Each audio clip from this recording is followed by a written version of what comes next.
Será que os valores econômicos, filosóficos, o que a gente considera importante, vai continuar servindo para sempre? Para a economia e para a vida que se pretende montar depois que essa crise passar? Depois que esse episódio que conflui, numa pandemia, numa crise econômica, numa crise política que assola o mundo inteiro. Será que o que nos trouxe até aqui vai continuar servindo depois desse momento? Será que se a gente aumentar a dose dos remédios que estão matando o doente, será que a gente salva ele? É sobre isso que a gente vai falar no vídeo de hoje, ou vai tentar falar. E eu queria, antes disso, e antes de pedir para você para se inscrever no canal, deixar o seu like, compartilhar, aquelas coisas de sempre, ativar o sininho, fazer essa coisa toda, eu queria te explicar como é que funciona esse canal. Esse canal está tentando pensar depois desse abismo que a gente está entrando. A gente está entrando nele, eu quero deixar bem claro. Mas eu estou pensando no depois, porque o depois vai ser feito com as decisões que a gente tomar agora. Para isso, a gente montou o canal em playlists. É lógico que você pode, eu queria falar mais sobre punk, a gente vai falar sobre punk sem nenhum problema, eu quero falar mais sobre educação de filhos, a gente vai falar sobre a crise do Covid, sem nenhum problema, mas hoje está dentro de uma outra playlist que é princípios e valores que a gente tem. Porque se a gente não caminhar com essas coisas dessa forma, a gente não vai construir o que está sendo a intenção desse canal. Não é ficar te alimentando de coisa nova toda hora, mas é ter um conjunto que vai fazer sentido quando você falar, eu quero falar sobre punk. Vão estar todos os vídeos relacionados ali. Eu quero falar sobre princípios e valores que norteiam as ações da gente. Estão todos ali organizados. Eu quero falar sobre educação de filhos, sobre como eu faço da minha casa um centro de produção. Vai estar lá também. E com isso você vai conseguindo criar um corpo de conteúdo, porque aqui é muito mais... Pense que isso aqui é um livro, tá? Como se a gente estivesse escrevendo junto esse livro. E o que coordena o que eu vou falar no dia de hoje? É o que está acontecendo, né? Fui demandado, obviamente, essa semana por algumas perguntas na área de economia, na área de... puxa, como é que a gente funciona? Como é que a gente lida com a questão pobreza, riqueza? Como é que a gente lida com aspectos econômicos que façam a gente emergir para fora dessa economia liderada pelo o mercado, como diz o Bob Fernandes, né? É isso que eu vou tentar falar com você hoje. Bom, vamos entender um pouquinho alguns conceitos. Pobreza e riqueza. Tem um vídeo meu, eu vou deixar linkado aqui depois, feito há muitos anos, ele está feito em inglês, o meu sotaque era bem pior do que ele é hoje, mas com certeza se você entende inglês você vai conseguir acompanhar, onde eu respondi a pergunta, o que é pobreza? Né? E a maioria das pessoas na nossa sociedade tenta vencer a pobreza, eliminar a pobreza, focando em um aspecto que eu diria caracteriza a pobreza, que é a renda. Renda, distribuição de renda. Puxa, a gente viveu isso durante 15 anos no Brasil. A gente viu o Brasil distribuindo renda e distribuindo crédito e fazendo a tal da economia do mercado crescer violentamente durante 15 anos. E as pessoas continuam pobres, porque a quantidade de renda não é o que define a sua riqueza ou a sua pobreza. Primeiramente, a gente precisa entender que riqueza é aquilo que o rico tem, né? O rico tem a propriedade dos meios de produção. O rico tem aquilo que efetivamente permite ele se apropriar de parte daquilo que o planeta produz, né, mediante a entrada do sol, da atividade fotossintética, dos minerais que ele possui, e ele se apropria disso. O que é a renda? A renda é alguma coisa que permite você ter acesso a uma pequena porção desta riqueza. Bom, ser pobre não é não ter renda. Ser pobre é não ter acesso à riqueza. E o que caracteriza alguém para ser pobre? É alguém que precisa de dinheiro.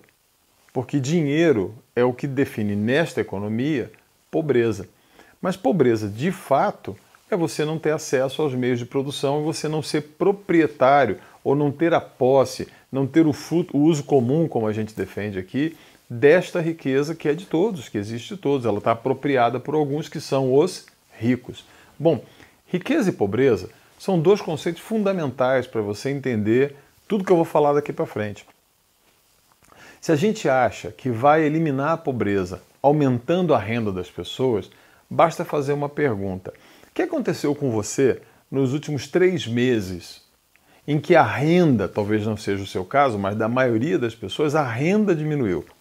Você ficou mais pobre. O que está acontecendo com a gente aqui em casa nos últimos 3 meses? A gente fez uma avaliação hoje aqui e a gente viu, poxa, a gente está mais culto? A gente está mais culto nos últimos 3 meses. A gente produziu mais? A gente produziu mais. A gente está comendo melhor? A gente está comendo melhor. A gente se educou mais? A gente teve mais acesso a conteúdo, mesmo, aprendeu mais coisa? A gente aprendeu mais coisa. A gente construiu coisas? Construiu coisas. A gente plantou mais? A gente plantou mais. A gente está tendo acesso a arte mais do que a gente tinha? Sim. Ou seja, a gente nos últimos 3 meses, eu preciso comunicar a você, a gente está mais rico. A gente não está achando ruim não, está em casa. Já deve ter visto isso, se você está vindo aqui pela primeira vez, eu te convido a você ver os vídeos que a gente vem falando sobre a nossa casa, sobre a casa como centro de produção. A gente não está achando ruim ter que ficar em casa. Aliás, a gente acha muito, muito, muito ruim cada vez que a gente tem que sair de casa. Aqui fica o sorteio para saber quem vai sair, porque a gente não tá feliz saindo de casa, não. A gente não está nessa angústia de fazer fila para shopping, eu preciso ir para balada. Cara, tá muito bem, obrigado aqui. A gente consegue manter a nossa saúde está melhor, a nossa pele está melhor. Nós estamos só controlando para não ter um ganho de peso muito grande, porque a comida é boa, então a gente vai bem. Ou seja, se eu pudesse avaliar com você, nos últimos 3 meses a gente ficou mais rico. E sabe o que é mais interessante? Ao ficar mais rico e ao ter acesso a mais dessa riqueza e compartilhar essa riqueza com outras pessoas, a gente, inclusive no mundo do dinheiro, consegue ter os recursos necessários, graças a Deus, graças às nossas vendas, às coisas que a gente faz, a gente tem conseguido aquilo que poderia ser para alguns, puxa, como é que vai ser? Porque a gente fazia feira antes, a gente fazia entrega em alguns comércios que fecharam, né? Que estão fechados ou que estão muito diminuídos as suas atividades. E a gente estava já muito cansado de fazer esse tipo de atividade. E assim, puxa, era o que ajudava a gente a pagar aquilo que o governo manda a gente pagar, que são as taxas, os impostos, né, luz, água, imposto disso, imposto daquilo, tudo isso aí, só tendo dinheiro para pagar. Nesse mundo você não vai conseguir viver sem. Cara, a gente parou, a gente está em casa e estamos muito bem, obrigado. A gente não está chateado, sabe? Tá funcionando bem. A gente está tendo mais recurso agora. E nós estamos tendo tanto recurso que a gente está podendo ajudar outras pessoas, incluir outras pessoas, que era um outro propósito. Porque quando você tem essa sensação de riqueza que eu vou passar a descrever agora, na verdade você não fica mais ganancioso, você fica mais generoso, você tem mais possibilidade de compartilhamento, você consegue fazer mais bem. Bom, vamos lá entender, e eu vou te pedir uma coisa. Eu fiquei pensando, puxa, eu faço um gráfico de PowerPoint, ou então eu faço um gráfico aqui no papel para mostrar para você aquele, né, de baixa tecnologia, né, um cartazinho. Eu vou fazer um pedido para você. Eu vou pedir a você que você use a sua imaginação um pouquinho. Vamos lá para o conteúdo, que até agora tudo isso aqui era introdução. Vamos entender o que move basicamente um processo econômico qualquer. Você precisa ter, de um lado, uma demanda qualquer. Você tem que ter demanda de um lado. Imagina aqui, faz um desenho aí no seu cérebro. Você tem o lado da demanda. Bom, se eu tenho um lado demandando alguma coisa, isso pode gerar nada, né, se eu tivesse só a demanda. Mas eu tenho um outro lado da equação econômica, que é a oferta, né? Eu tendo uma oferta e eu tendo uma demanda, elas tendem a se encontrar. Como a oferta e a demanda, né, elas são desequilibradas umas com as outras, ou seja, pode ser que eu tenha muita oferta e pouca demanda, ou eu posso ter muita demanda e pouca oferta, eu preciso de alguma coisa que medie essa relação. Ora, se a minha oferta é baixa e a minha demanda é alta, esse mediador, o que foi inventado e que tem o domínio completo, né, é o tal do dinheiro. O dinheiro regula, ou seja, se eu tiver muita oferta, eu preciso de menos dinheiro para atender a demanda. Essa pessoa que tem a demanda vai botar um pouquinho de dinheiro, a oferta é muito grande, ela pega. Se eu tenho baixa oferta e muita demanda, aqueles que tiverem mais dinheiro vão conseguir ter acesso a essa oferta reduzida. Bom, a nossa economia, ela precisa então de um certo desequilíbrio para que essa diferença entre ricos e pobres possa acontecer. Bom, como é que eu consigo acesso ao mediador?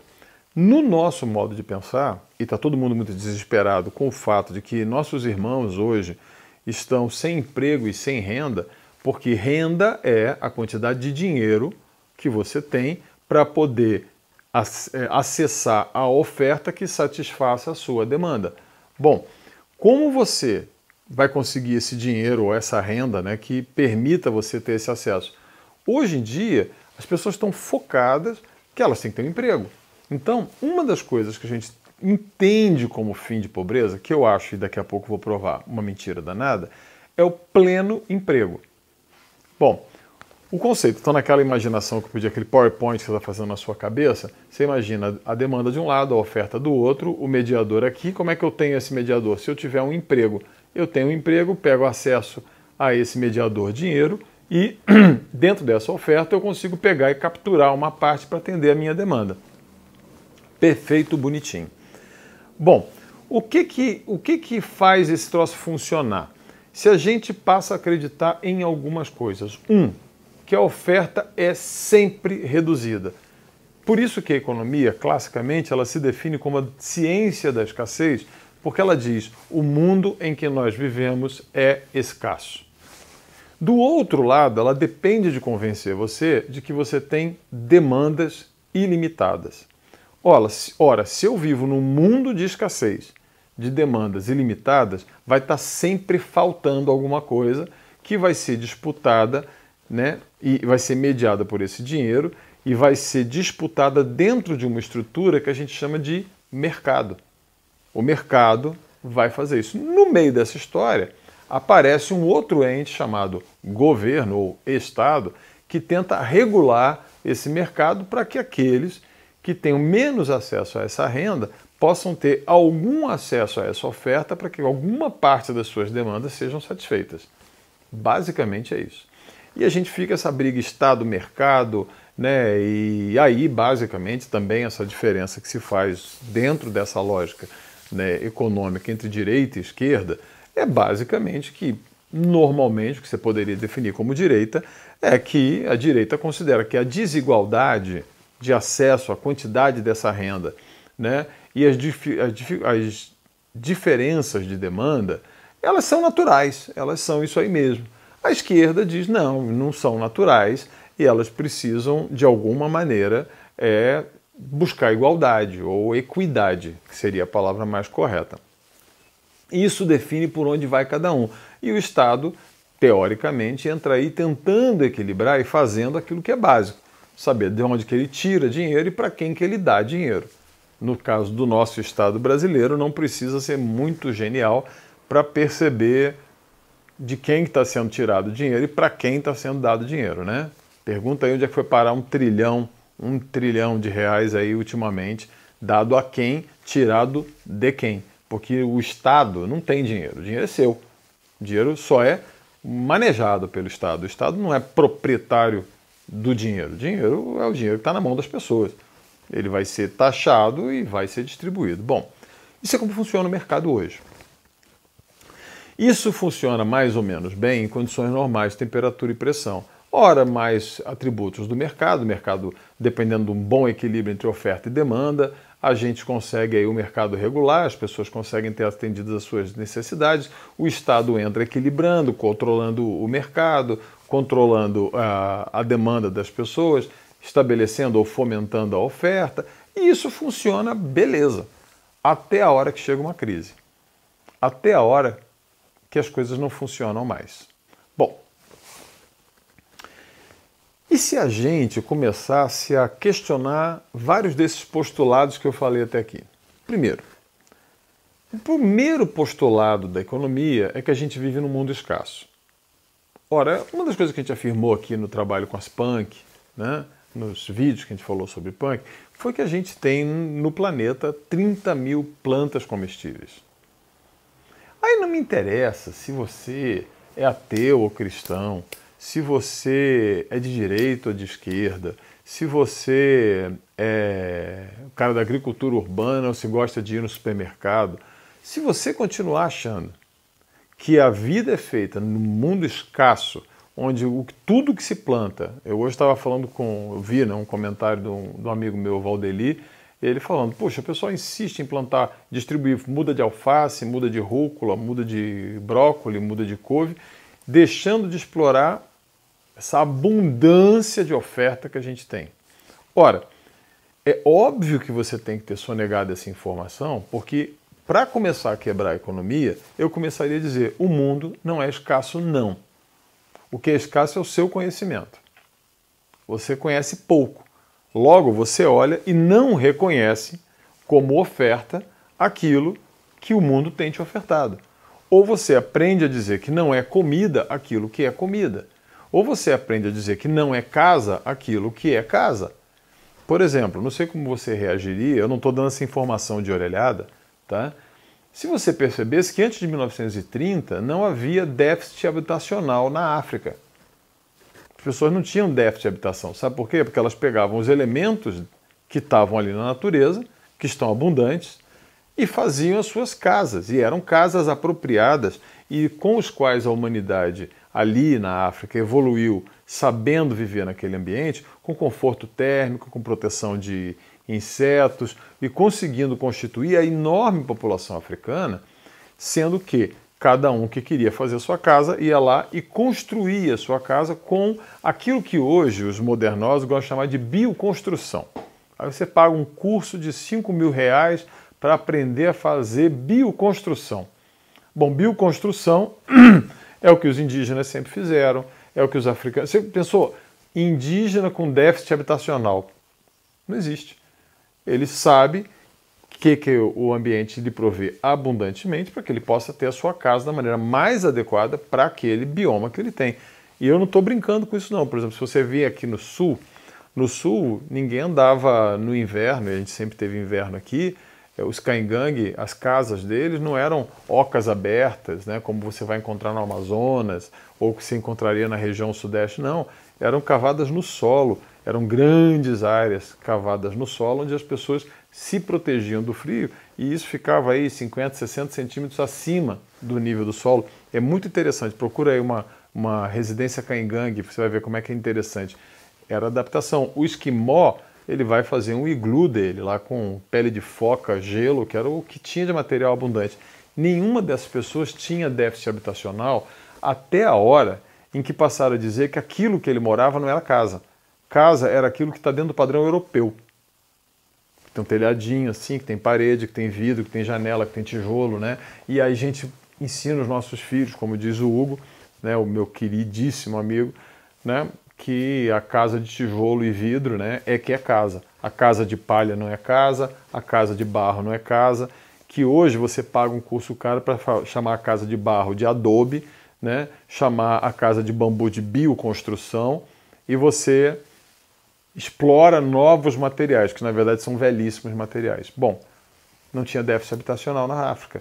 Não tinha déficit alimentar na África, a não ser nas crises periódicas de seca, de qualquer coisa desses que acontecia, e havia muito menos gente faminta porque as comidas tradicionais estavam disponíveis. Agora, se eu deixo de reconhecer como comida aquilo que é comida, se eu deixo de reconhecer como casa aquilo que é casa, se eu deixo de reconhecer como transporte aquilo que eu uso como transporte, se a minha bicicleta não é transporte, só é transporte se for um carro, só é transporte se for um ônibus, só é transporte se for algo que me faça andar 20, 30 quilômetros na cidade para eu poder ir trabalhar, porque eu já não tenho trabalho, porque qualquer trabalho que eu faça em torno da minha casa não é trabalho. Quando aquilo que eu faço na minha casa não é trabalho, o trabalho está fora da minha casa. Percebe? Aí você começa a ter uma série de escassez acontecendo, um monte de coisas que se tornam escassas, porque a gente foi convencido de que elas são escassas, de que o trabalho na sua casa não é trabalho, trabalho é quando você trabalha fora. Que o transporte que você tem da bicicleta não é transporte, que transporte é só quando você tem o carro.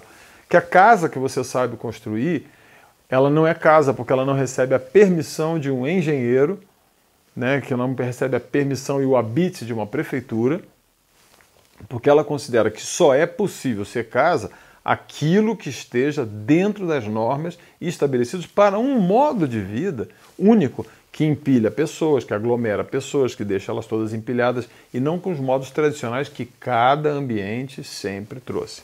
Bom, e se a gente começa a inverter a cabeça da gente e ver, peraí, eu estou cercado de comida. Aqui em casa a gente está cercado de comida. Olha, o nosso maior problema hoje é distribuir comida. Todo dia saem algumas caixas de comida que a gente redistribui aqui de casa.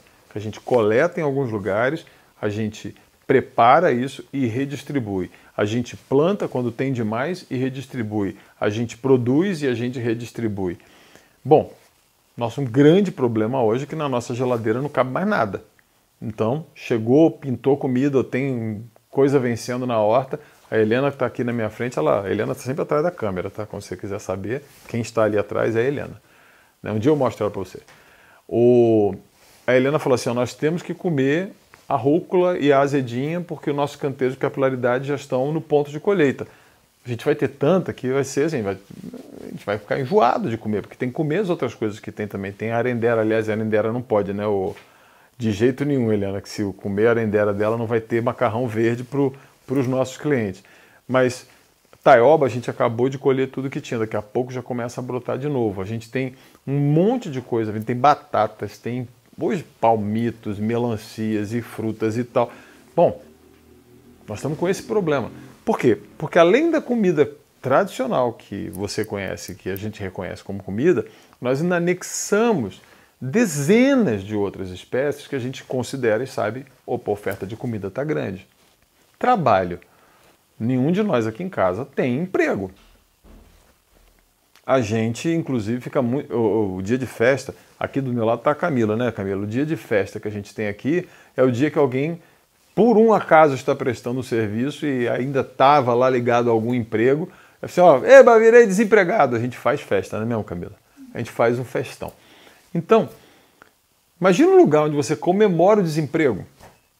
Sabe por quê? Porque, ao contrário daquela dinâmica oferta, demanda, agora a gente começa a olhar que existe uma oferta enorme e que a demanda da gente, que eu já vou tratar, ela também pode ser lidada. A economia que a gente propõe, ela também lida com esse lado da demanda. Como?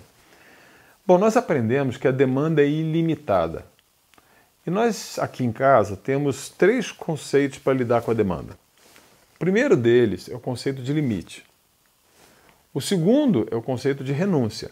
E o terceiro é o conceito de sagrado. Eu espero que o YouTube não tire esse vídeo do ar quando eu falei esses 3 palavrões, né? Limite, renúncia e sagrado.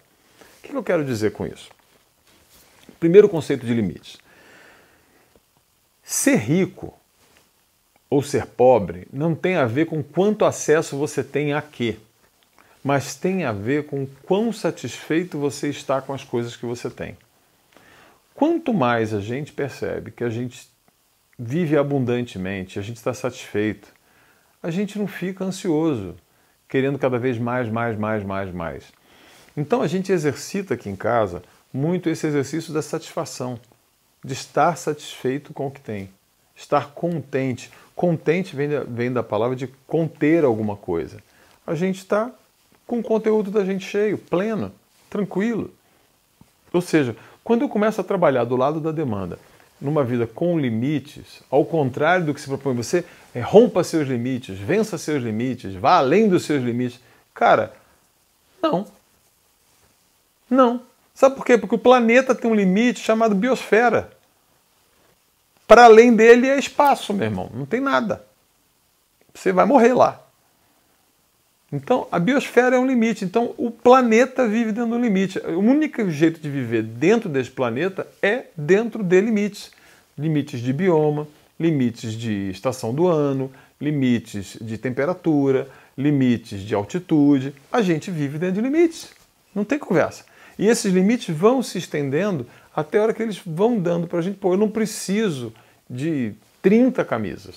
Eu não preciso de 5 carros. Eu não preciso... Imagina, nós temos 10 adultos aqui que se estivesse fora daqui, eu acredito que nós teríamos o quê? Uns 8 carros, 6 carros. Por aí, né? A gente ia ter por aí. Então, nós temos 2 e estão os 2 parados. Porque a gente não tem uso.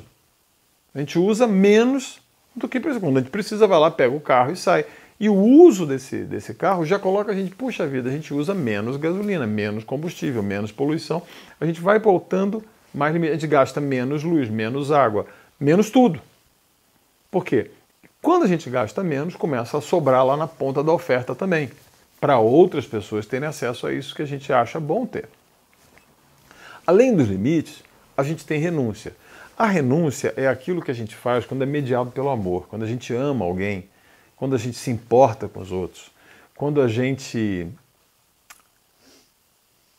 crê que a vida vale a pena, a gente não vai dizer para ninguém, e daí? Ah, isso acontece mesmo, eu não tenho nada com isso. A gente, sim, tem muito a ver com isso.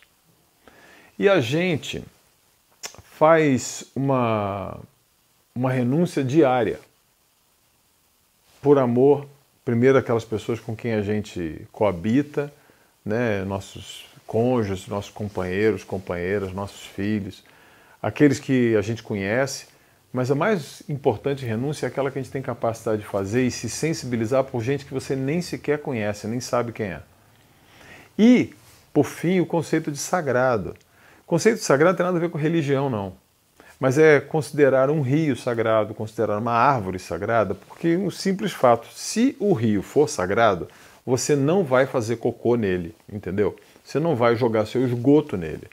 Você não vai pegar uma árvore que você considera sagrada e passar um correntão nela e transformar em pasto. Se você tiver uma floresta que é sagrada, uma caverna que é sagrada, você não vai estourar ela e botar uma dinamite lá dentro. Você vai ter muito cuidado e vai agir com muito zelo. E se você começa a considerar que a caverna e seus minerais são recursos, que o rio é recurso, que a árvore é recurso, você termina num departamento de recursos humanos, porque o cara que está do seu lado é recurso também. Aqui em casa ninguém é recurso. Todo mundo aqui é sagrado. Da menorzinha até o mais velho. Todo mundo aqui é sagrado.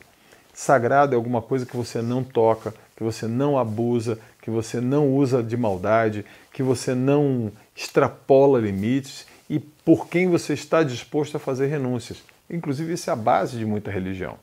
Bom, como então seria uma economia na qual as demandas estejam reduzidas e a oferta seja imensa? Bom, perceba que agora, sem aquele PowerPoint que eu pedi para você fazer na sua cabeça, aconteceu um desequilíbrio brutal agora porque a gente tem muita oferta e nenhuma demanda. Meu Deus, o que eu faço?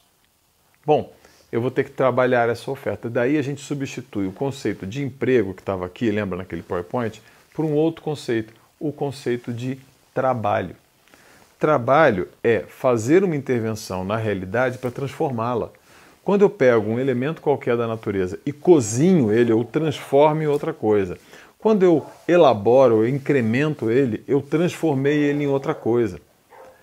O emprego é aquilo que eu faço, por exemplo, eu estou empregando uma câmera para falar com você. Eu vou usar a internet para falar com você. Eu vou empregar a internet. A internet não é meu trabalho é falar, o seu trabalho é ouvir. Isso aqui é o que a gente emprega para ligar a sua necessidade de ouvir com o meu trabalho de falar. Quando a gente usa uma caneta, a gente emprega uma caneta para que eu escreva, não é a caneta que escreve, ela é empregada. Os meus óculos são usados para que eu possa ver, eles são empregados para que eu possa ver. Quando a gente emprega alguma coisa, ela não está trabalhando, ela está sendo empregada. E aí me espanta o fato de que todo mundo quer ser empregado. Nesse mundo, todo mundo deseja, basicamente, ser empregado. E quando a gente é empregado, a gente vira coisa. Bom, Então, se a gente quer voltar, né, para essa noção de como libertar a gente desse mundo do emprego, a gente precisa reconhecer uma outra qualidade, que é o trabalho. O que é o trabalho, né? O trabalho é fazer uma intervenção na realidade para transformar essa realidade. Pois bem, se eu começo a olhar a economia do mercado, como ela funciona, eu vou descobrir que eu estou diante de um conjunto de crenças. Na última entrevista do Delfim Neto, no Roda Viva, ele, que é o decano dos economistas brasileiros, ele afirmou claramente: a economia não é uma ciência, a economia é uma religião. A economia é um conjunto de crenças que usa mecanismos científicos, né? Com certeza usa, né? Usa matemática, usa conhecimento de sociologia, usa ciências duras, ciências humanas, usa tudo isso, mas é uma religião, um conjunto de crenças. E ele falou, cada um tem a sua igrejinha. Só que todas essas igrejinhas adoram o mesmo Deus, que é o Deus mercado e o seu mediador, o dinheiro. Ora, como a gente monta então uma economia para depois disso? Primeira dica. Como é que a gente vai conseguir aumentar o lado da oferta? Lembra do PowerPoint que eu fiz? Como é que aumenta o lado da oferta? Ora, se eu aumento o meu reconhecimento do que está em oferta. Se eu só sei que tem em oferta feijão, arroz, milho, batata e alface, realmente o mundo é escasso. Quando eu reconheço que existem 30 mil plantas que são possíveis de me alimentar, eu não vou mais dar desculpa. Não, mas eu tenho que comer. Se eu não tiver emprego, eu não vou comer. Bom, se o teu problema é comer, aprenda a reconhecer a comida. Se a gente começa a reconhecer que além do lado da oferta, nesse mundo extremamente abundante, a gente tem oferta de materiais, a gente tem oferta de tempo, a gente pode usar, ao invés do emprego, o trabalho para atuar sobre esse mundo que o mercado não reconhece como sendo verdade, como sendo valor, e começa a pegar isso que o mercado diz que é não valor. Aqui em casa a gente dá muito valor para tudo o que o mercado diz que não é valor. Todas as punk que a gente usa, todo o lixo que a gente reaproveita, toda a reciclagem que a gente faz, toda a água de chuva, tudo que não tem mercado nos interessa profundamente. Ora, isso amplia o lado da oferta. Se amplia o lado da oferta e do lado de cá, do lado da demanda, eu diminuo a demanda. Quando eu começo a trabalhar com limite, com renúncia e com sagrado, quando eu começo a considerar o outro sagrado, as coisas sagradas, quando eu começo a renunciar a coisas que eu poderia, quando eu trabalho dentro de limite, se você tem dúvida com limite, já falei, pensa na biosfera. Esse é o nosso limite e é inescapável. O limite da borda do mar é o limite até onde você pode ir. De lá, você tinha que ser peixe. Não tem como você viver na água. E a maior parte desse planeta vive embaixo da água. A gente precisa entender e internalizar esses limites para a gente. E a gente, ao considerar limite, renúncia e sagrado, a gente abaixa a demanda, aumenta a oferta. E se a gente, ao invés do mediador único, o único e suficiente mediador, o dinheiro, a gente coloca outro mediador, que seja o trabalho, ou outros mediadores, que é melhor ainda, você destrói essa religião. Essa religião precisa ser destruída porque a gente precisa desmascarar o mercado dizendo não, não, você não é Deus. A gente sim pode pensar numa sociedade pós-capitalista e sim, a gente precisa dizer para o dinheiro que ele não é o único e suficiente mediador. E a gente precisa de um mediador muito melhor do que esse. O trabalho é um instrumento desse mediador. Quando a gente entra com um grupo de valores diferentes, tratando o mundo como dádiva, tratando o mundo como abundância, a gente começa a ser muito mais generoso. Quando a gente começa a usar o trabalho para operar sobre esse mundo, principalmente aquele que não tem mercado, e transformar ele naquilo que atende à nossa demanda, a gente consegue um milagre. Obviamente, você não vai escapar de uma vida encarcerada, né, no mundo da escassez, mediado pelo dinheiro, por meio do emprego para atender às suas demandas, da noite para o dia, você vai cair nessa nova economia, mas você recebeu um presente, uma crise. Eu estava vendo uma pequena pílulazinha do Ernest Gosch no outro dia, ele falou assim, cara, pega um quadradinho, começa a plantar alguma coisa, começa a fazer alguma coisa na sua casa, começa a cozinhar para quem você gosta, começa a consertar alguma coisa na sua casa, costurar, fazer um tricô, qualquer coisa, começa a atender às suas reais demandas, começa a estudar por sua própria conta, para de pensar que você precisa de alguém sempre intermediando para você. Ora, tem uma nova economia, mas ela não vai ser no mundo do mercado, e não vai ser na religião do mercado, onde a chave do mercado é o consumo. Está todo mundo desesperado fazendo fila em shopping para voltar a consumir. Ora, quanto mais você vai para o mercado de consumo, mais dinheiro você precisa, mais emprego você precisa, mais você vai achar que as coisas são escassas, porque você está iludido pela propaganda, por tudo isso, que você precisa consumir mais, que você não será feliz se você não consumir. Garanto que você vai ser muito mais feliz se você encontrar a alegria que é ter essas moças com quem eu trabalho, a família com quem eu tenho, a comida que eu posso cozinhar, as coisas que eu consigo fazer. Você vai ser muito mais satisfeito. Para de buscar a felicidade nas coisas e passa a buscar a satisfação na sua vida. Se você aprender a se satisfazer, você imediatamente vai se sentir rico. Sabe o que acontece na sequência? Você vai ser mais generoso. Olha, o vídeo de hoje foi bastante difícil de ser gravado, porque a gente teve pelo menos umas 8 interrupções. Você deve ter percebido pelos cortes. Foi complicado. Mas eu insisto em fazer esse vídeo porque eu acho que ele é importante para a gente. A gente vai continuar falando sobre punk, sobre casa como centro de produção, sobre várias coisas que a gente tem falado, sobre educação de filho. Mas, por favor, nada disso vai funcionar. Não interessa se você é cristão ou ateu, se você faz agricultura urbana ou é do agronegócio, se você é muito educado ou pouco educado.